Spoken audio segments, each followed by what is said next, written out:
नमस्कार दोस्तों, कैसे हैं सब। मैं प्रदीप पहल आज आपके सामने अगला जिला लेके आया हूं। एक बार जल्दी से सारे जुड़ें, फिर इस सेशन की शुरुआत करते हैं भाई। और सबसे पहले एक बार मुझे बता दीजिएगा कि आपके पास आवाज़ ठीक से आ रही है नहीं। उसके बाद इस सेशन की शुरुआत करने वाला हूं। बिल्कुल जी, ज़बरदस्त सेशन आने वाला है और हम जिलेवार जिला दर्शन हम कर रहे हैं। और वो जिला दर्शन मतलब आप ये कंप्लीट कर लेंगे ना, तो मैं यूँ कहता हूँ कि कुछ रहने वाला नहीं है। ठीक है, बिल्कुल रहने वाला नहीं है।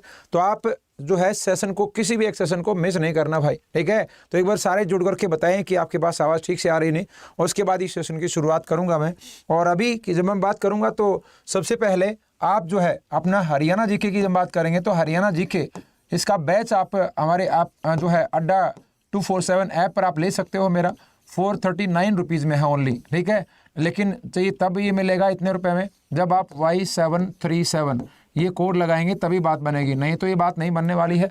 तो हरियाणा जीके का बैच जो है उसको आप 13 तारीख से जिसकी शुरुआत हो रही है, तो आप जा करके अभी उसमें जुड़ जाइएगा। बिल्कुल, जिसमें मैं आपको थ्योरी, उसमें प्रैक्टिकल कहने का मतलब ये हुआ कि क्वेश्चंस भी मैं आपको देने वाला हूँ, करंट अफेयर भी मैं आपको उसमें पढ़ाने वाला हूँ। तो आप एक बार ज़रूर उसमें जुड़िएगा। चलो हम शुरुआत करते हैं रेवाड़ी से। रेवाड़ी जिला, ये रेवाड़ी जिला जिसकी जब हम बात करेंगे, जिसको आप पीतल नगरी के नाम से जानते हैं, वो रेवाड़ी जिला जिसको पीतल नगरी के नाम से जानेंगे। तो पीतल नगरी कौन सी है, तो वो रेवाड़ी है। सेम उसी तरीके से एक और आप आए, इसको सैनिकों का घर भी कहते हैं।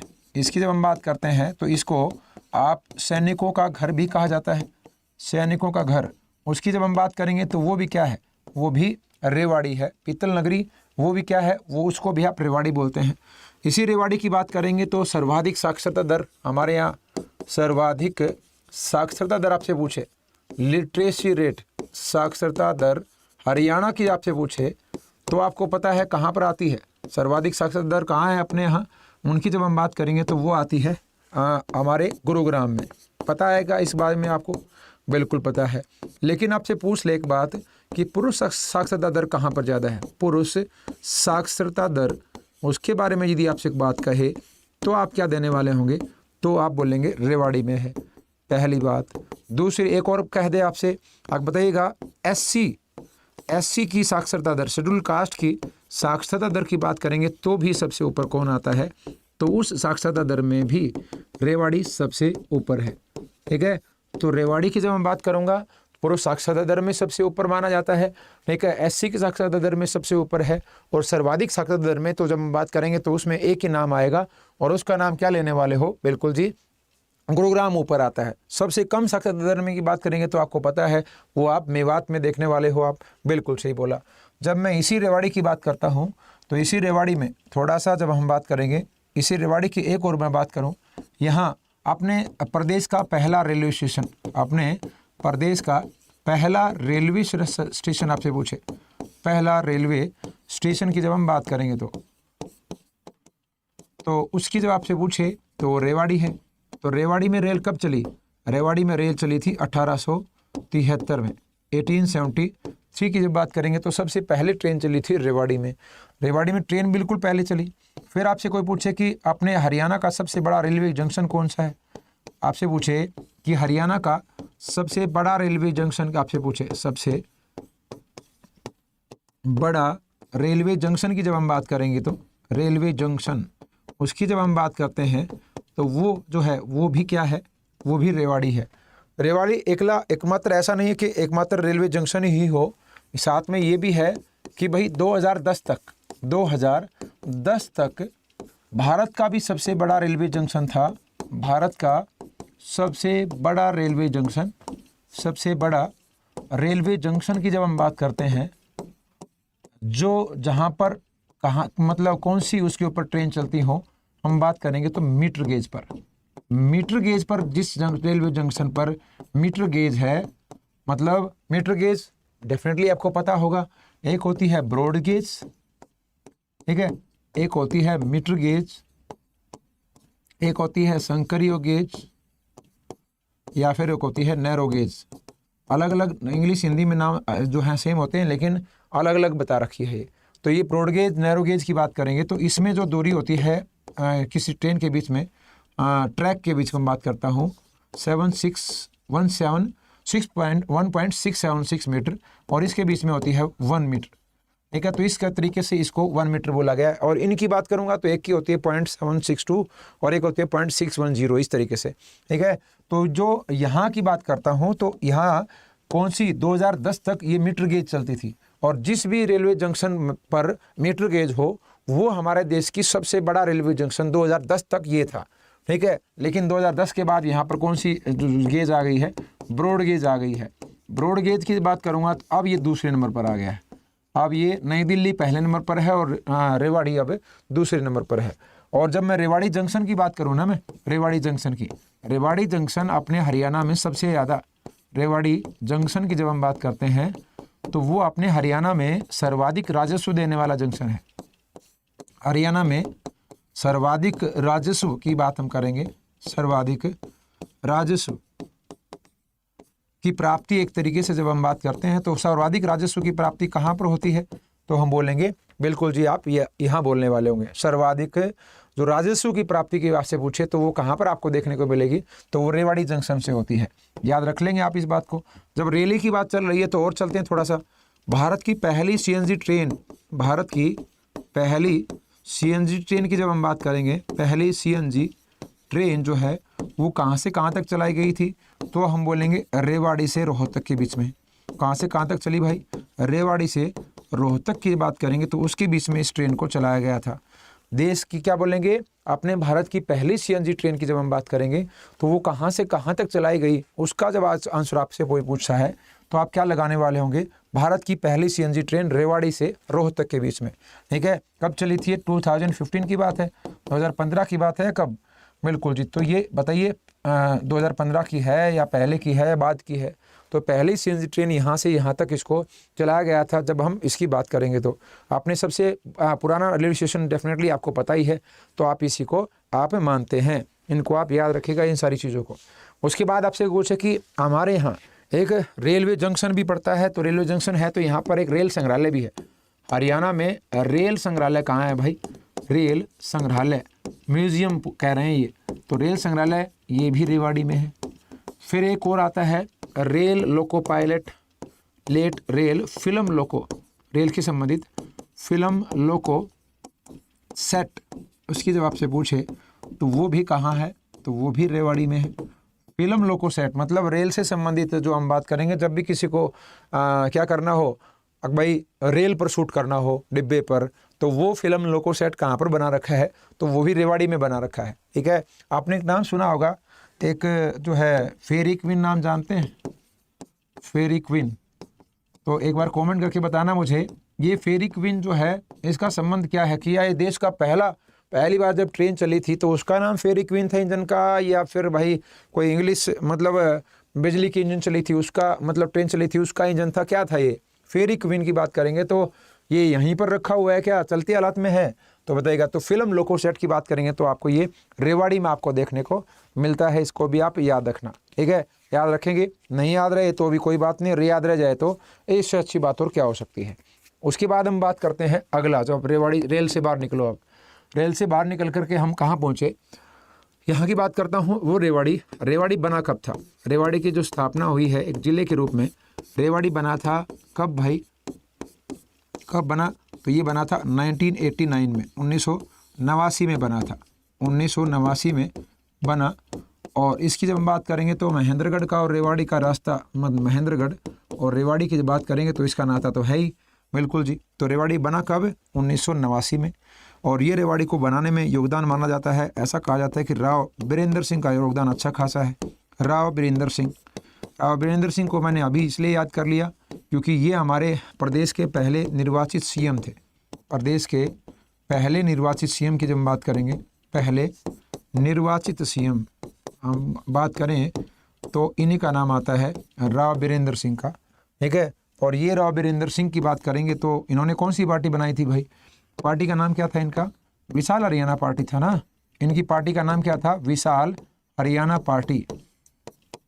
विशाल हरियाणा पार्टी की जब हम बात करेंगे तो इसको आप याद रखिएगा, राव बीरेंद्र सिंह। भाई आज हम जो है मैं कमेंट नहीं देख पा रहा हूँ ज़्यादा, इसकी बात करेंगे तो आप जो है सीधा मैं आपको पढ़ा ही रहा हूँ भाई, ठीक है। सामने स्क्रीन वाला सिस्टम मेरे को केवल दिखाई दे रहा है कि भाई जैसा कैमरे में है तो उसी सेम तरीके से एक यहाँ सामने स्क्रीन है उसके ऊपर क्या देख पा रहा हूँ मैं केवल अपने आप को ही कि मैं कैसा दिख रहा हूँ, है ना। चलो, तो विशाल हरियाणा पार्टी की जब हम बात करें तो इसको आप याद रखेगा। तो ये इनके द्वारा पार्टी बनाई गई और ये क्या थे, राव वीरेंद्र सिंह, ये हमारे प्रदेश के पहले गैर कांग्रेसी सीएम भी थे। पहले गैर कांग्रेसी सीएम की जब हम बात करेंगे तो गैर कांग्रेसी सीएम उसकी जब आपसे पूछे तो वो भी किन का नाम आता है, राव वीरेंद्र सिंह का। अभी हाल ही में न्यूज़ में क्या थे, अभी हाल ही में इनके नाम से गुरुग्राम में एक स्टेडियम का नाम रखा गया है। गुरुग्राम में स्टेडियम जो है वो स्थापित किया गया है इन्हीं के नाम से। एक स्टेडियम स्थापित किया गया है, इनके नाम से स्थापित किया गया है भाई। तो उसकी जब हम बात करेंगे तो वो गुड़गांव में किया गया है। इन्हीं के नाम से जो है अभी हाल ही में हमारे उपराष्ट्रपति साहब ने डाक टिकट जारी की है, इनके नाम से डाक टिकट जारी की है कि इनके नाम से डाक टिकट जारी की है तो बोलेंगे राव वीरेंद्र सिंह के नाम पर। गुड़गांव क्यों जिक्र किया, तो इसका संबंध कहीं ना कहीं हम किससे मानेंगे, राव इंद्रजीत सिंह से। और राव इंद्रजीत सिंह की जब आपको पता ही है, राव इंद्रजीत सिंह कहाँ के, बिल्कुल जी गुरुग्राम से एमपी हैं। और वर्तमान में जो एमपी हैं उनमें 10 एमपी हैं, मतलब लोकसभा वाले। राज्यसभा में भी होते हैं ना 5 एमपी। तो इन 10 में ऐसे व्यक्ति हैं जो सबसे ज़्यादा बार क्या बने हों, एमपी बने हों। इस वर्तमान में जितने भी एमपी हैं उनकी बात कर रहा हूं मैं। तो सर्वाधिक 5वीं बारी है वे फिलहाल एमपी बने हुए राव इंद्रजीत सिंह। गुरुग्राम से एमपी की बात करेंगे तो इनका नाम लिया जाता है, इनको थोड़ा सा याद रखिएगा आप। तो राव वीरेंद्र सिंह प्रदेश के पहले निर्वाचित सीएम। रेवाड़ी बना 1989 में, 1989 में इसके साथ और भी 3 जिले बने थे। इसके साथ हम बात करेंगे तो कैथल बना था, इसके साथ यमुनानगर बना था, इसके साथ पानीपत बना था। वो एक अलग बात है कि पानीपत को दोबारा से जो है वापस मिला दिया गया और फिर 2 साल बाद फिर दोबारा से फिर बन गया, ठीक है। तो ये रेवाड़ी की बात करेंगे तो इसका नाम लिया जाता है, याद रखिएगा इन चीज़ों को। उसी प्रकार ऐसे ही फेमस एक व्यक्ति हैं जिनको आप हेमू के नाम से जानते हैं, जिनको आप हेमचंद्र के नाम से जानते हैं, हेमचंद्र। ये हेमचंद्र की बात करेंगे तो ये ऐसा कहा जाता है कि दिल्ली की गद्दी पर बैठा आखिरी हिंदू शासक। दिल्ली की गद्दी पर बैठने वाले की जब हम बात करें, गद्दी पर बैठने वाला आखिरी हिंदू शासक की जब हम बात करें तो किन का नाम आता है, आखिरी हिंदू शासक। उसकी जब हम बात करेंगे तो इसका नाम लेते हैं आप, ठीक है। तो ये हेमचंद्र की बात करेंगे तो ये हेमू, इन्होंने जब दिल्ली की गद्दी पर बैठा तो इन्होंने किसकी उपाधि धारण करी थी, विक्रमादित्य की। इन्होंने कौन सी उपाधि धारण करी, विक्रमादित्य की उपाधि इनके द्वारा जो है धारण करी गई, ठीक है। इनके पिताजी की जब हम बात करेंगे तो इनके पिताजी नमक के व्यापारी थे। नमक के व्यापारी की जब हम बात करेंगे कौन थे, इनके पिताजी दूसर जाति से संबंध रखते थे। बनियों की एक जाति है ये बनियों से इनका संबंध मानते हैं और उससे संबंध मानते थे। किसकी बात कर रहा हूँ मैं, पिताजी की। पिता जो हैं वो नमक के व्यापारी थे और दूसर जाति, और इनका सीधा सीधा संबंध आप किससे मानेंगे, बनियों से इसका संबंध मानेंगे, जो एक नमक के व्यापारी आप इसको कह सकते हैं, ठीक है। इनको आप याद रखिएगा, बिल्कुल सही बोले। फिर यहाँ की बात करूँगा तो ये हेमू की हवेली कहाँ पर है, हेमू की हवेली की जब हम बात करेंगे तो वो कहाँ पर पड़ती है, तो हेमू की हवेली आपको पड़ेगी तो वो पड़ेगी कुतुबपुर नामक जगह पर। कुतुबपुर जो है में जब हम बात करेंगे तो ये हवेली पड़ेगी रेवाड़ी में ही। कुतुबपुर गांव की बात करेंगे, रेवाड़ी में कुतुबपुर गांव है, वहाँ पर इनकी हवेली है। अब जब हेमू है कि हवेली भी है तो समाधि भी होगी कहीं। तो हेमू ने किसके साथ युद्ध लड़ा था, अकबर के साथ। तो अकबर के साथ जो है दूसरा पानीपत का युद्ध लड़ा गया था, आपको पता ही है। दूसरा पानीपत का युद्ध की जब हम बात करेंगे, दूसरा पानीपत का युद्ध की जब हम बात करेंगे तो वो लड़ा गया था 1556 में, ठीक है, 1556 में। एक बार सारे ये बताना कि ये तारीख क्या है इसकी, वो 5 अप्रैल है, 22 फलाना है, बताइए क्या है। तो 1556 में क्या हुआ भाई, हाँ, तो 1556 की बात करेंगे तो पानीपत का दूसरा युद्ध लड़ा गया तो हेमू इसमें हार गया भाई।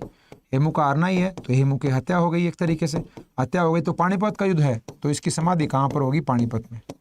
तो इसकी समाधि की जब बात करेंगे तो कहाँ पर हुई, तो हेमू की समाधि, हेमू की तो दरगाह थोड़ी होगी, हेमू की समाधि की जब हम बात करेंगे तो वो कौन सी होने वाली है, तो वो पानीपत में होने वाली है। कहाँ पर भाई, अकबर के द्वारा जब हम बात करेंगे तो अकबर का दूसरा जो के साथ दूसरा युद्ध जो लड़ा गया था, पहला तो बाबर इब्राहिम लोदी के बीच में लड़ा गया था, ठीक है, तीसरा जो है वो मराठी और अहमद अली के बीच में लड़ा गया था। एक बार सदी से कमेंट करके ये बताइएगा सेशन कैसा चल रहा है, मज़ा आ रहा है कि नहीं आ रहा, लग रहा है कि हाँ गुरुजी बिल्कुल एक सही लहरों में हम चल रहे हैं, लहरों में आप बह रहे हैं, ठीक ठाक बह रहे हैं, तो एक बार जल्दी से कमेंट करके बताइएगा। साथ में सेशन को लाइक बटन जरूर दबा दें यदि आपको अच्छा लगे तो, ठीक है। और हम ये सीरीज चला रखी है हमने, हम जिलेवार, जो आज पहली बार देख रहे हैं भाई, ये आज पहला दिन नहीं है, रेवाड़ी की बात कर रहे हैं जैसे आज कर रहे हैं हम, तो इससे पहले हम बहुत सारे ज़िले करा चुके हैं, 8 से 10 ज़िलों का नंबर आ चुका है। तो इसको जिस भी बच्चे को चाहिए कि हाँ गुरुजी बिल्कुल हमें और भी चाहिए तो ज़िले, तो आप प्लेलिस्ट बनी हुई है चैनल पे, आप जाकर देखेंगे तो आपको दिख जाएगा। तो अकबर के साथ ये युद्ध हुआ था दूसरा, तो जिसमें बैरम खां के संरक्षण में ये सारी घटना हुई थी, तो ये वही हेमू है भाई, ठीक है, बिल्कुल जी, ये वही हेमू की बात करेंगे तो इसका नाम आप लेते हैं। तो ये हेमचंद्र की बात करेंगे तो इन्होंने विक्रमादित्य की उपाधि धारण करी थी। और इसकी जब बात करेंगे तो जो इसकी हवेली है कोतुबपुर की में जो हवेली है वो किस शैली में बनी हुई है, इसकी जब बात करेंगे तो किस शैली में बनी है, पुर्तगाली शैली में। किस शैली में, पुर्तगाली शैली में ये हवेली बनी हुई मानी जाती है। पुर्तगाली शैली की बात करेंगे तो उसमें ये हवेली जो है वो आपको देखने को मिलेगी, जो आपको जो एक तरीके से उस शैली में बनी मानी जाती है, याद रखना इसको। उसी प्रकार आपने नाम सुना होगा, एक इंदिरा गांधी यूनिवर्सिटी है मीरपुर में, एक नाम सुना होगा आपने, इंदिरा गांधी विश्वविद्यालय, इंदिरा गांधी विश्वविद्यालय, इंदिरा गांधी विश्वविद्यालय, उसकी जब हम बात करेंगे, और ये यूनिवर्सिटी कहाँ है, मीरपुर में पड़ती है। कहाँ पर पड़ती है, मीरपुर। और मीरपुर कहाँ पड़ेगा, मीरपुर पड़ता है रेवाड़ी में। यहाँ पर जो है इनकी खंडपीठ भी बनाई हुई है, मतलब एक तरीके से इसके ऊपर रिसर्च करने के लिए, जैसे हम खंडपीठों का जिक्र नहीं करते कि महर्षि दयानंद यूनिवर्सिटी में ये खंडपीठ है, उसमें ये खंडपीठ है, तो इस तरीके से जो है कहाँ पर इंदिरा गांधी यूनिवर्सिटी की बात करेंगे तो यहाँ पर ये इनके नाम से हेमू के नाम से हेमचंद्र विक्रमादित्य की बात करते हैं, हेमचंद्र या हेमू की खंडपीठ, इस पर शोध करने के लिए, इस पर खंडपीठ की बात करते हैं तो जिस पर शोध करने के लिए एक खंडपीठ की स्थापना कर रखी है भाई।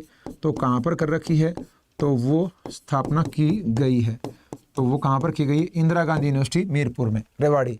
ये इंदिरा गांधी यूनिवर्सिटी, इसका मतलब याद हो गया होगा आपको कि इंदिरा गांधी यूनिवर्सिटी कहाँ पर है, मीरपुर में।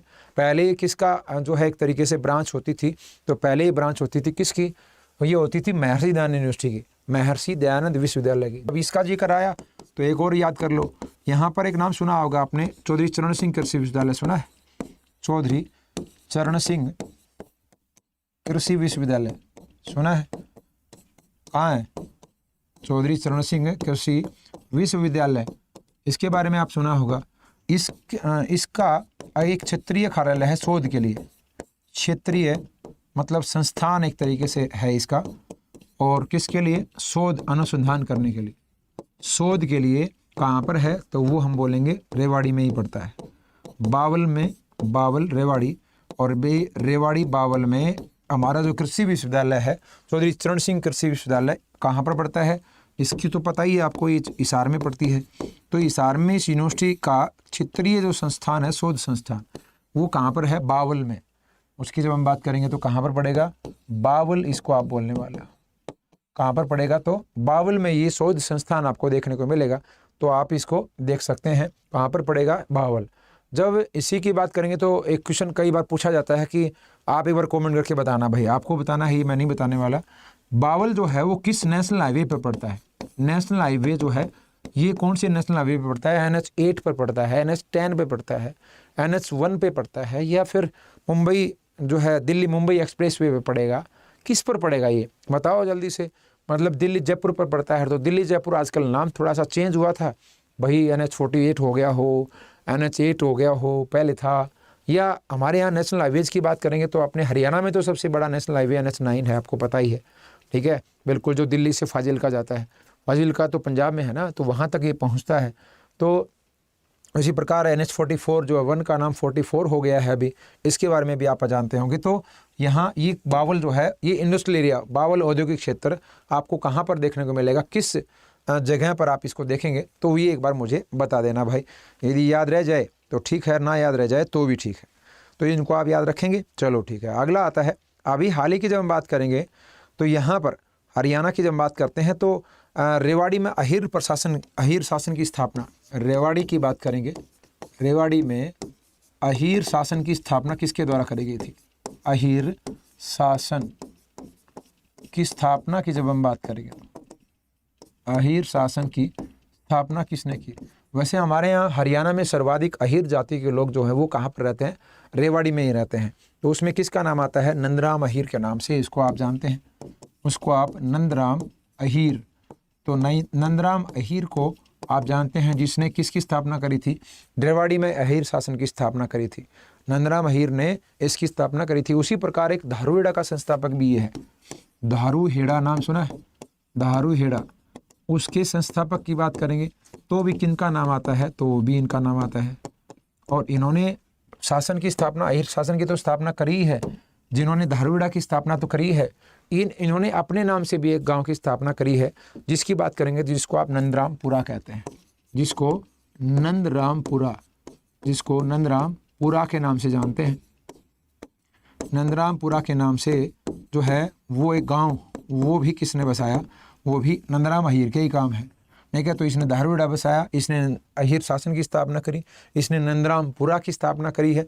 तो ये सभी की स्थापना करने का श्रेय किसको जाता है? नंदराम अहीर के नाम आप इसको मानेंगे। सेम उसी प्रकार एक नाम सुना होगा आपने, कई बार एग्जाम में भी पूछा जाता है कि भाई रानी की ड्योढ़ी की जब हम बात करेंगे तो वो भी रेवाड़ी में ही पड़ती है। तो इसको बनाने का श्रेय भी नंदराम को ही आप जोड़ते हैं। सेम उसी तरीके से आपने नाम सुना होगा कि कानोट का दरवाज़ा है, यहाँ की बात करेंगे तो यहाँ पर कानोट का दरवाज़ा आपसे पूछे, कानोट का दरवाज़ा, इसकी जब हम बात करेंगे तो ये भी रेवाड़ी में ही पड़ता है और इस दरवाजे की स्थापना भी नंदराम अहीर के द्वारा की गई। तो नंदराम अहीर को याद रखेंगे आप। तो नंदराम अहीर ने रेवाड़ी में अहीर शासन की स्थापना करी, नंदरामपुरा की स्थापना करी, धारूहेड़ा की स्थापना करी, रानी की ड्योढ़ी की को बनाने में इनका योगदान माना जाता है, और कानोट का दरवाज़ा की स्थापना करने का श्रेय भी नंदराम अहीर के नाम ही आप डालते हैं। इन दोनों चारों चीज़ों को याद आप रख सकते हैं।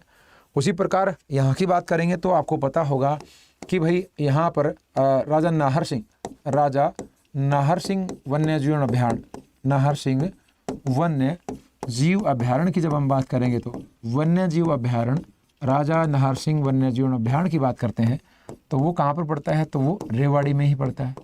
ठीक है, तब ये जिक्र आया तो आपने नाम सुना होगा मयूर और चिंकारा प्रजनन केंद्र, यदि आए मयूर एवं चिंकारा प्रजनन केंद्र की जब हम बात करेंगे, चिंकारा प्रजनन केंद्र, उसकी जब आपसे कोई पूछे तो वो प्रजनन केंद्र कहाँ पर पड़ेगा तो उसका नाम भी आप क्या देने वाले होंगे? तो आप बोलते हैं झाबुआ में। कहाँ पर बोलते हैं? झाबुआ रेवाड़ी।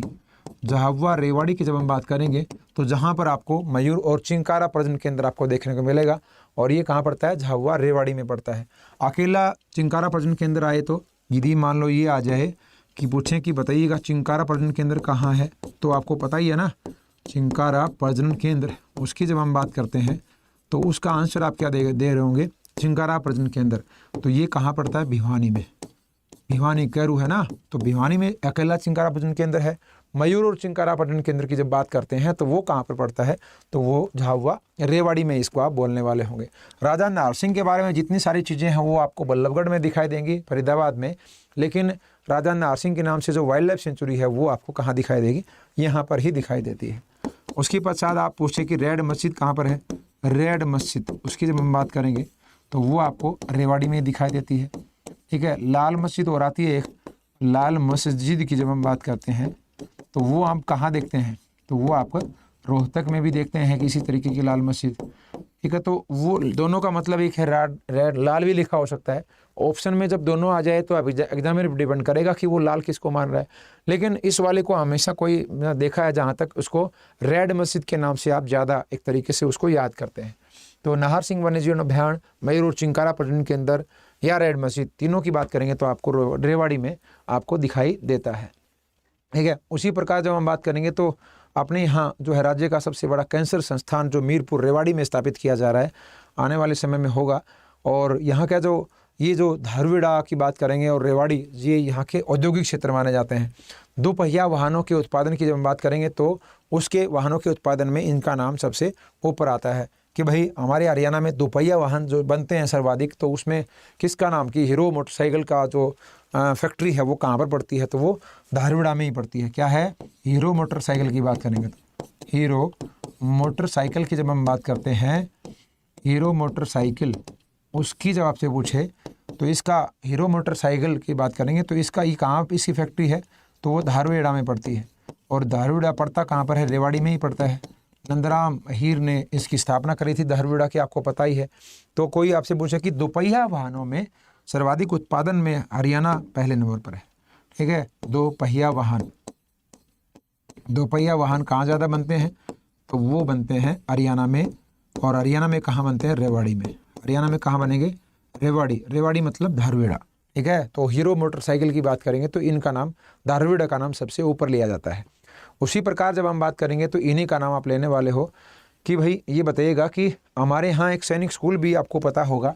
सैनिक स्कूल हरियाणा का दूसरा सैनिक स्कूल, हरियाणा का दूसरा सैनिक स्कूल की बात करेंगे तो दूसरा सैनिक स्कूल, उसकी स्थापना यहाँ पर की गई थी। सैनिक स्कूल की स्थापना उसकी जब हम बात करेंगे तो वो यहाँ पर हुई है। ठीक है, और इसकी जब हम बात करेंगे तो वो रेवाड़ी में है ना। पहला कौन सा था? पहला तो कुंजपुरा में था ना, पहला कुंजपुरा में था। और ये कब की बात है? 1961 की बात है। अभी हाल ही में कहाँ पर स्थापित किया गया है? उसके बाद झज्जर में। कहाँ? झज्जर में जगह का नाम है मातनहेल। कहाँ पर है? झज्जर में मातनहेल। और उसके बाद अभी हाल ही में पंचकुला में भी स्थापित होगा, चौथा पंचकुला में। ठीक है, तो याद रखना, चौथा पंचकुला में स्थापित होगा। अभी देखते हैं पंचकुला में कब स्थापित होगा, घोषणा तो हो रखी है 2022-23, कुछ भी क्या लगाएंगे आप इसको।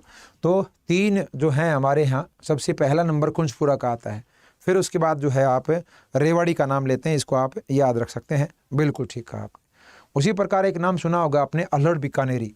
नाम सुना, एक बंदे हैं अल्हड़ बीकानेरी, बड़े फेमस बंदे हैं ये। अल्हड़ बीकानेरी की बात करेंगे तो इनका संबंध भी रेवाड़ी से ही माना जाता है। बीकानेर गांव है, ये कवि हैं। ये अल्हड़ बीकानेरी एक कवि हैं और ये रेवाड़ी में बीकानेर गांव है एक।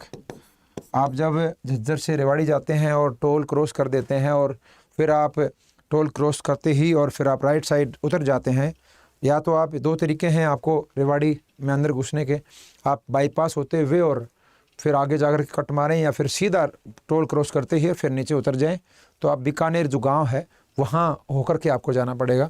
मुझे भी कई बार आइडिया नहीं था कि जब न्यूज़पेपर का काम करते थे उस समय पर, अपना न्यूज़पेपर आता था करंट अफेयर का, तो उस समय पर हम क्या करते थे कि भाई कई बार फ़ोन आता, अग जी आपका न्यूज़पेपर कहाँ मिलेगा? वहाँ कहाँ से बोल रहे हो? माँ जी बीकानेर से बोल रहे हैं। बीकानेर से बोल रहे हैं? हाँ भाई वहाँ नहीं मिलता।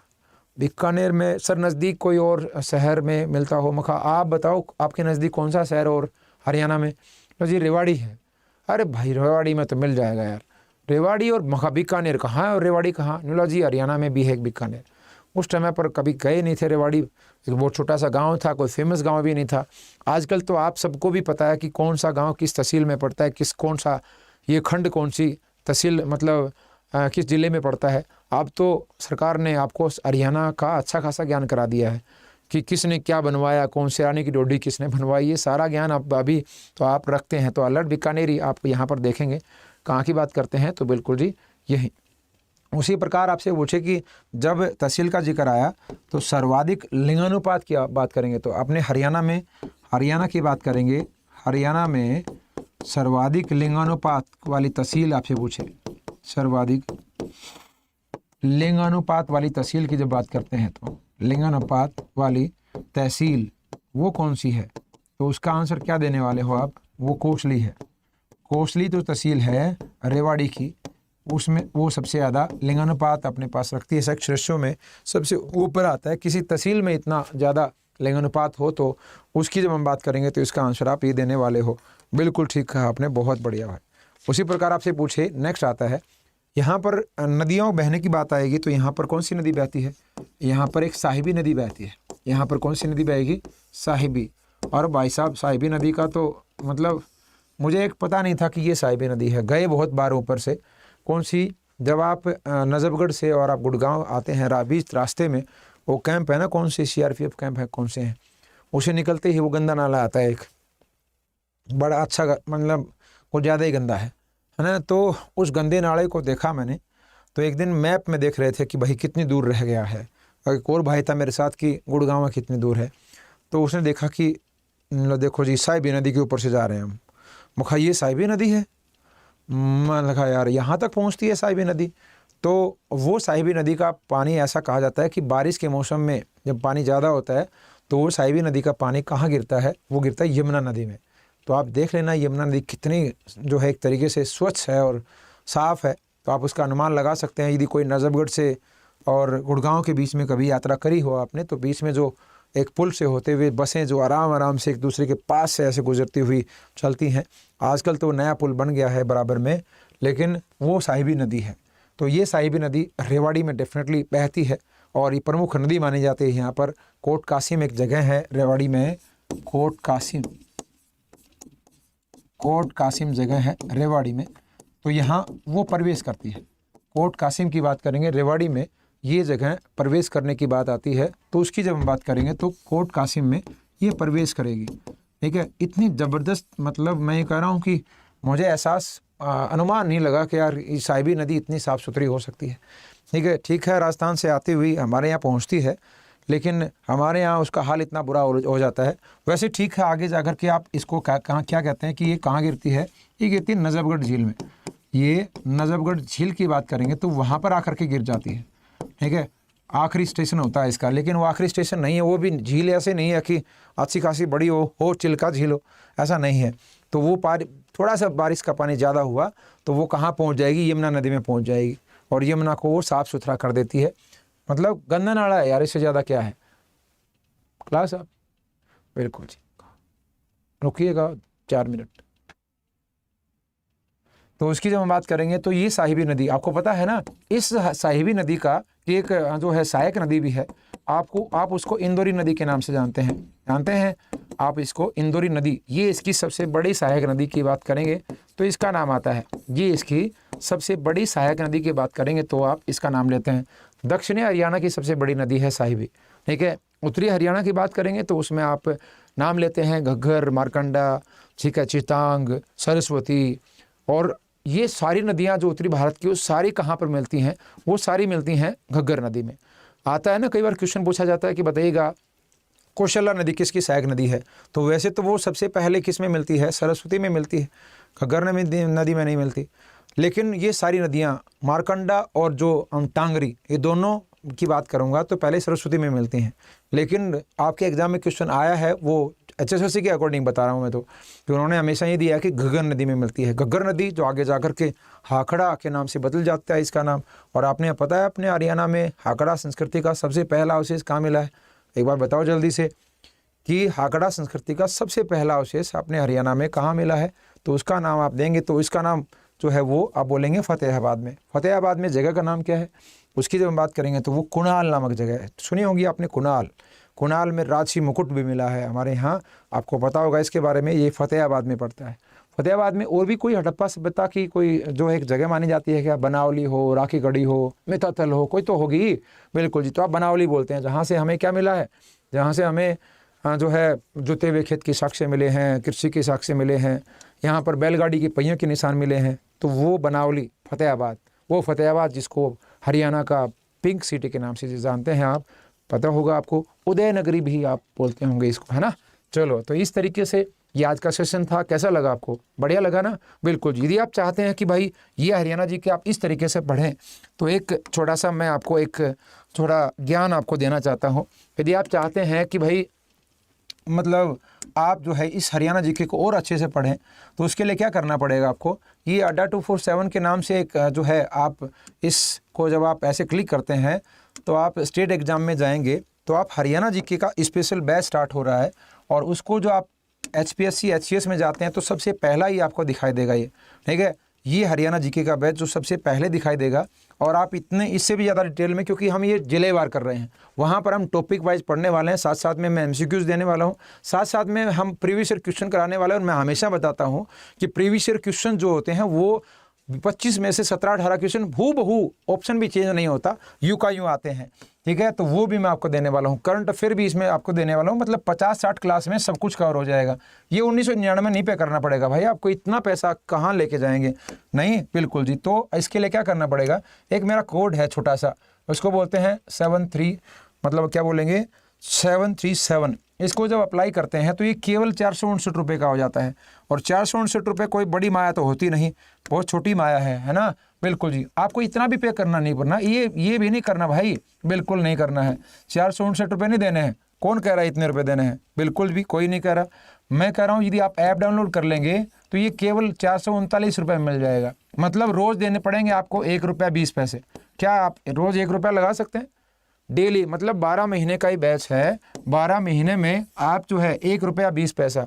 और हमारे हरियाणा के पेपर में आपको पता होगा 100 में से 25 क्वेश्चन तो हरियाणा जीके के आती है, और सबसे बड़ा पोर्शन होता है। इसमें से मैं कह रहा हूँ 25 में से 24 नंबर आना चाहिए, 23 नहीं आना चाहिए। तो उसके लिए आपको ये बैच एक बार आप ले लीजिएगा, एक बार आखिरी बार। मैं अगली बार भी कोई बैच शुरू करूँ ना हरियाणा जीके का, तो भी नहीं लेना पड़ेगा आपको कभी। आप सोचे कि फिर, क्योंकि ये तो होते रहेंगे, लेकिन आखिरी बार किसी का हरियाणा जीके का बैच ले रहे होंगे आप। इतना डिटेल से मैं आपको देने वाला हूँ, पहले भी हो चुका है ऐप पे, लेकिन ये इसमें और ज़्यादा चीज़ें मैंने जोड़ने की कोशिश करी है। तो आज के लिए केवल इतना ही, मिलते हैं अगले सेशन में, तब तक के लिए राम राम, धन्यवाद, thank you, have a nice day, जय हिंद, जय भारत, जय हरियाणा।